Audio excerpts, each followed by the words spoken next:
I wanted to get to something that came up in the chat. I have a little bit of a longer version of it here, but my thought along similar lines was the main reason that I reached out to you all a while back to join our speaker series was actually something that you later touched on in your recent podcast interview with Dr. Pia Chaudhry Cameron. Mhm. Um, you all spoke about the alienation that people with trauma histories can feel when they're going through their daily life, whether it's, the coffee shop or even in church. And I've seen that happen, with my own eyes, where, let's just say, I am caught up in uh the kind of the doom scrolling cycle of seeing all the tragedy of the genocide in Palestine or the bombing in Lebanon or whatever. And I look around and the people around me are, complaining about their vacation or whatever. And all these things that if we're not feeling particularly charitable, we call first world problems. Meanwhile, people in my life have a trauma history and they have their own fear and grief and violence and all about the violence being committed. And it's just kind of swirling and building up this sense of distance from other people and disconnection and at times builds into resentment. It's this really isolating and dehumanizing experience. So anyway, just as an aside, that's a fantastic episode. I recommend everybody check that out. I'll put the link to it in the chat. But could you all speak a little bit more to kind of how you, in that episode, you talk about helping people feel seen or witnessed or embodied to try to start emerging from um, that place of resentment about, these people don't seem to care, and everywhere I go, they're just la-di-da. Ooh, great question. Okay, I Nicole can has go her hand raised, first. so you go first. Yeah. Yeah, because going after you is a tough act to follow, so I'll take this one first, and then you can you I can don't know come about in with your that. You profound go ahead thoughts. though. Um, yeah, I mean that really resonates with me a lot as someone who's gone through my own personal traumas. Sometimes I can feel very resentful of people who like have lesser things in my view to worry or complain about. But as someone who also doom scrolls and really like I remember once during Lent, it was the week that Canada got a new prime minister, which the process is different and it's like less of a big deal, but it's still a big deal. We got a new prime minister, I think it was on a Monday. And pre-sanctified liturgy on Friday. I mean, I had been reading all of these articles about Carney and like what we should expect and all of this stuff, and I had feelings. And I went to pre-sanctified at church, and afterwards we had a potluck, and I was sitting next to my priest, and I'm like, "So what do you think about the new prime minister?" And he's like, "What? What new prime minister?" And I said, "We got a new prime minister on Monday, the head of this country." And he was like, "Oh, I'm not reading news during Lent." Um, and it was just this moment of like, no, this is important and you should be paying attention. But then I kind of was like, okay, well, apparently also there are other important things such as Lent. But all that to say, your comment resonates with me.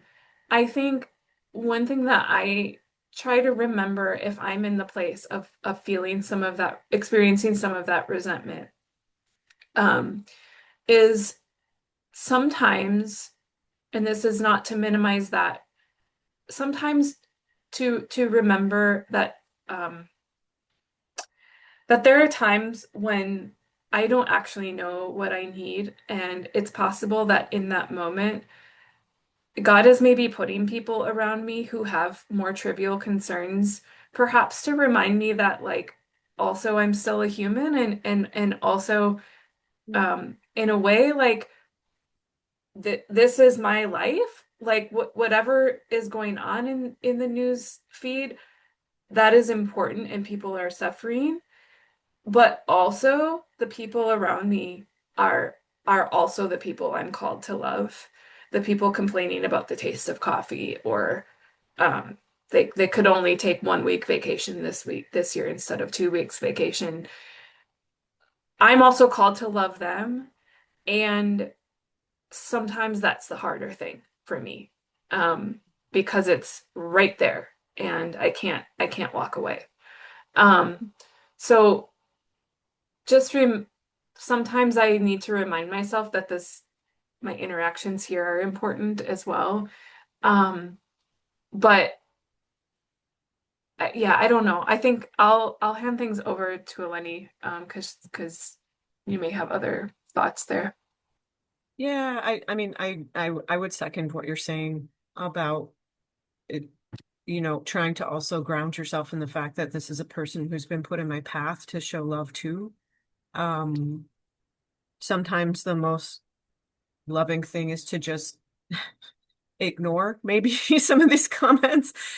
Sometimes it's also like, I'm so sorry to hear that, I've been really worried this week about X, and here's what I've been thinking about.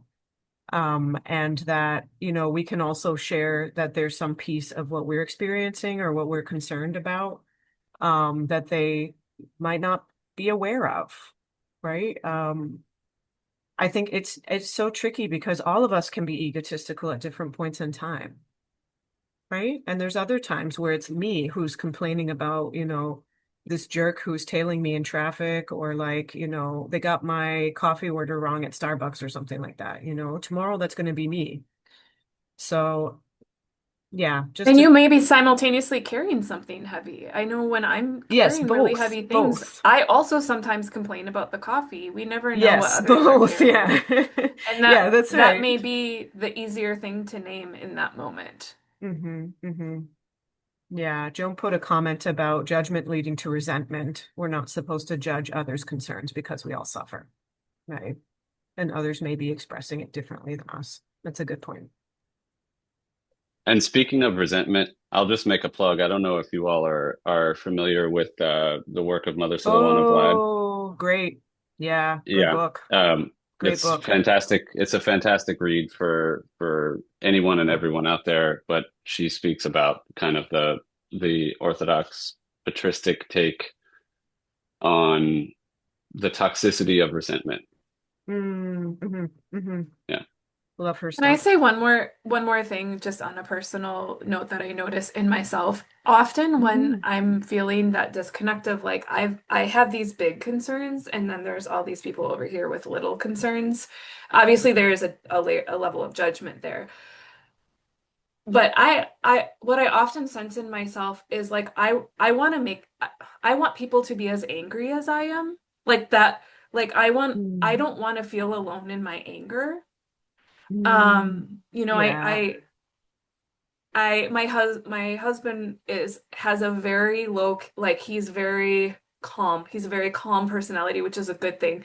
I can be very intense and I get ideas in my head that I'm angry about in the world. And sometimes it's like, no, I want you to be more I want you to be as angry as I am when I'm telling you about this. And that's not a great, like, I have to notice that in myself that actually that I might feel less alone, but then we're going to be two people seething with nowhere to go Mm. with that. Mm. And so sometimes I have to recognize that I'm feeling alone in my anger, and maybe Mm. I need to take that as an invitation to walk outside the anger a little bit rather than trying to pull people into the vortex with me. That gets back to like loneliness and connection being a part of that anger. Yeah. And like, how do we find those people who we can maybe connect with? Um, or, just connecting spiritually to the saints, to God, like figuring out, okay, if I'm lonely, who can help me bear this pain? That's a good point. Yeah.